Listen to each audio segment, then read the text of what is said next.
안녕하십니까, 김주성입니다. 함께 읽는 성경 말씀 시작하겠습니다. 오늘 아침 읽을 말씀은 사도행전 25장입니다. 제목은 가이사에게 갈 것이라. 사도 바울은 예루살렘에 가서 재판을 받지 않겠는가 하는 제안을 받았습니다. 그러나 바울은 예루살렘으로 다시 돌아갈 이유가 없었습니다. 예루살렘의 지도자들은 공정한 재판을 할 태도가 아니었습니다. 바울은 예루살렘에 가서 공정한 재판을 받지 못할 것을 알았습니다. 또한 바울은 로마로 가서 복음을 증거할 것이라는 예언도 받았습니다. 그러므로 바울은 로마인으로서 가이사 황제에게 상소한다고 요청합니다. 비록 죄수의 신분으로 가게 되지만 로마에 가면 주님이 길을 열어주실 것입니다. 사도행전 25장 1절부터 27절까지 낭독합니다. 베스도가 부임한 지 3일 후에 가이사랴에서 예루살렘으로 올라가니 대제사장들과 유대인 중 높은 사람들이 바울을 고소할세. 베스도의 호의로 바울을 예루살렘으로 옮기기를 청하니 이는 길에 매복하였다가 그를 죽이고자 함이더라. 베스도가 대답하여 바울이 가이사랴에 구류된 것과 자기도 멀지 않아 떠나갈 것을 말하고 또 이르되 너희 중 유력한 자들은 나와 함께 내려가서 그 사람에게 만일 옳지 아니한 일이 있거든 고발하라 하니라.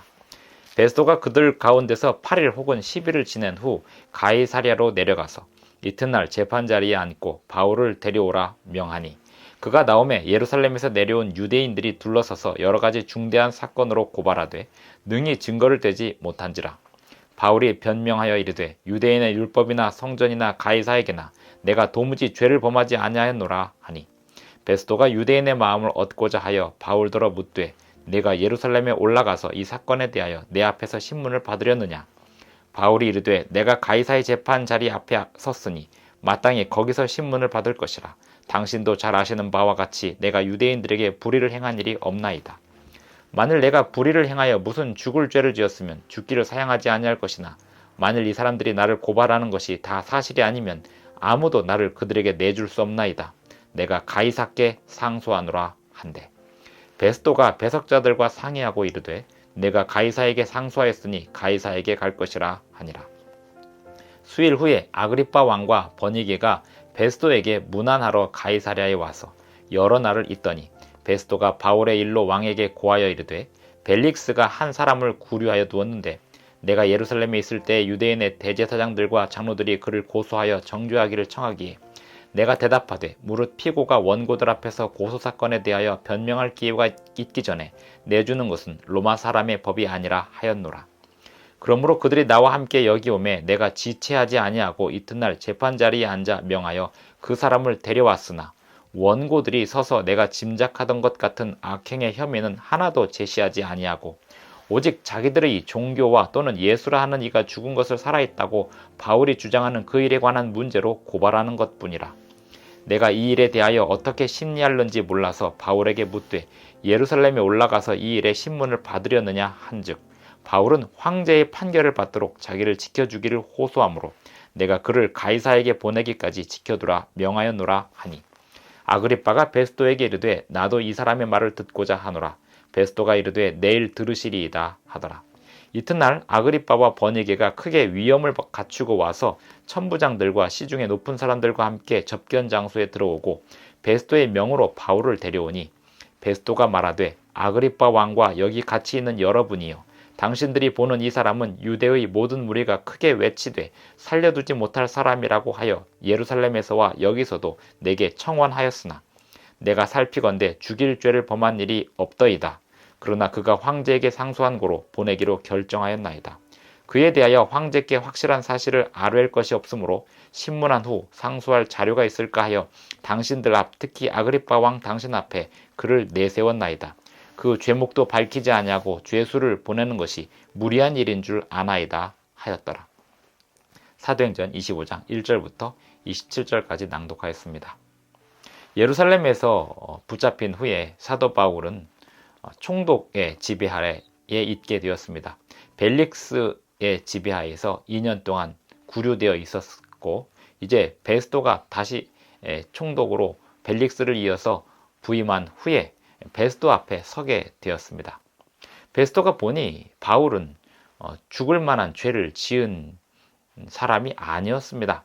바울 자신도 그렇게 말하기를 내가 황제에게도 잘못한 것이 없고 예루살렘 사람에게도 잘못한 것이 없다.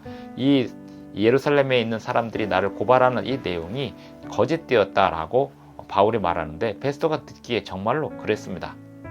베스도는 예루살렘 사람들의 요청을 받고 가이사랴에 있는 바울에게 예루살렘에 가서 재판을 받아보겠는가라고 질문하지만 바울은 예루살렘에 다시 돌아갈 이유가 없어졌기에 베스도에게 이야기하기를 로마 황제 가이사에게 호소한다, 상소한다 이렇게 요청을 하게 됩니다.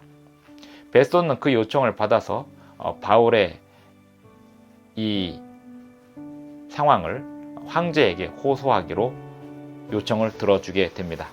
그리고 아그리빠 왕이 13절에 보면 아그리빠 왕과 버니게가 베스도에게 문안하러 오게 되는데 바울에 대한 이야기를 듣고 아그리빠 왕과 버니게도 바울의 이야기를 듣고 싶어 하게 됩니다. 그 다음 장 26장에서 아그리빠 왕 앞에서 바울은 자신의 신앙을 다시 간증하게 됩니다. 예수님께서는 바울에게 로마에 가게 될 것이다 라고 예언을 주셨습니다. 이제 바울은 죄수의 신분으로서 시간을 보내고 있습니다만 그의 목적은 분명하였습니다. 예수님의 복음을 전하는 것입니다. 그 예수님의 복음을 전하기 위하여 로마에 가야 했습니다. 로마에 가는 가장 좋은 방법은 로마인으로서 로마 황제 가이사에게 호소하는 것입니다. 비록 피곤한 여행길이 앞으로 기다리게 되겠지만 바울을 맞이하게 되겠지만 바울은 그 피곤한 여행길을 마다하지 않고 로마로 가야 했습니다. 로마에 가면 예수님께서 바울을 위하여 복음을 증거할 수 있는 길을 열어주실 것을 바울은 믿고 있습니다. 오늘 우리는 예수님이 지도하시는 대로 따라 살기만 하면 아무런 걱정이 없음을 믿어야 합니다. 이 세상에서 우리가 고난을 당하더라도 예수님의 인도하심 아래 있다면 우리는 예수님이 열어주시는 길을 맞이하게 될 것입니다. 보게 될 것입니다. 주님을 증거하는 일에 주님의 뜻에 온전히 순종하는 것은 당연한 것입니다. 기도하시겠습니다. 하늘에 계신 우리 아버지, 오늘도 우리에게 주님의 뜻을 순종하는 사람의 삶에 대하여 보여주셔서 감사합니다. 주님의 뜻을 이루기 위하여 주님께서 보내시는 길을 기꺼이 갈 수 있는 믿음의 사람들이 되게 하여 주시고 주님이 열어주시는 길을 보게 하여 주시옵소서. 예수님의 이름으로 기도합니다. 아멘. 감사합니다. 오늘도 행복한 하루 되시기 바랍니다.